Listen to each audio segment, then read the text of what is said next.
This is a special edition of the Glitch Panopticon.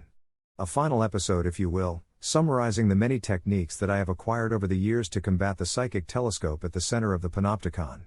First of all, it is accurate to say that the Illuminati exist. Just as it is accurate to say that all governments and major figures are connected to them.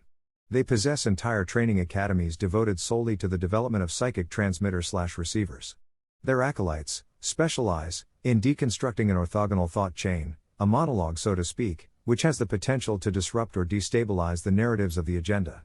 Among the Illuminati, or connected to them, are networks of psychic transmitters and receivers, who function as the eyes and ears of the Illuminati.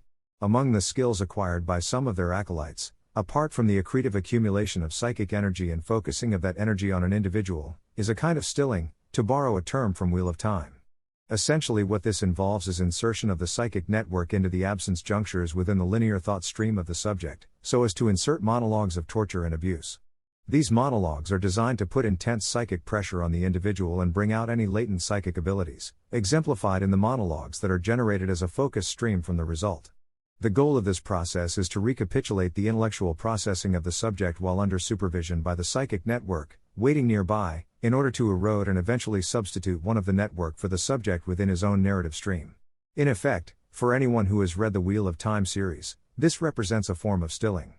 By appropriating the narrative stream, which individuals produce in response to stress, they can cut off those thought processes which lead to the narrative monologue and undermine the subject's ability to create them. But there are many countermeasures that can be used to undermine the influence of a psychic telescope. The methods and glitching techniques, from the monologues, are helpful, but so are techniques such as breaking attachment to electronic devices. After all, the Panopticon is still enforced by a digital system of control through our devices. Altering posture, posing, gait, facial positioning and angle. There are other methods such as focusing, eliminating the natural crevices in our attention which produce nonlinear intrusions upon our psychic space. There is also territoriality, creating a space around oneself which others cannot enter, going to a safe house such as a known isolated house which provides shelter from psychic attack. The most important of countermeasure techniques, however, are as follows. 1. Drafting a narrative monologue which produces emotional calibration, that is, recall to some time in the past, in the midst of a psychic intrusion. This can be done with a memory, or if you write, with some piece of writing from that time in the past. This buries the intruder in a mound of irrelevant information which they will have to dig out of, which takes time. 2. Filtering through monologue formation. Drafting a narrative monologue of the events which surrounded the psychic torture while excluding any mention of any other, who might be performing said torture, so as to eliminate their internal attachment to your traumatic memories. 3. Use of black boxes. If you wrote something, anything, but most especially something with emotional attachment, such as a theory or a story, or a narrative, but it was lost or destroyed, so long as it was produced on inaccessible data. Working concepts and terms and memories from that earlier manuscript into the monologue, which prevent psychic intruders from grasping the contents and undermining your thought processes.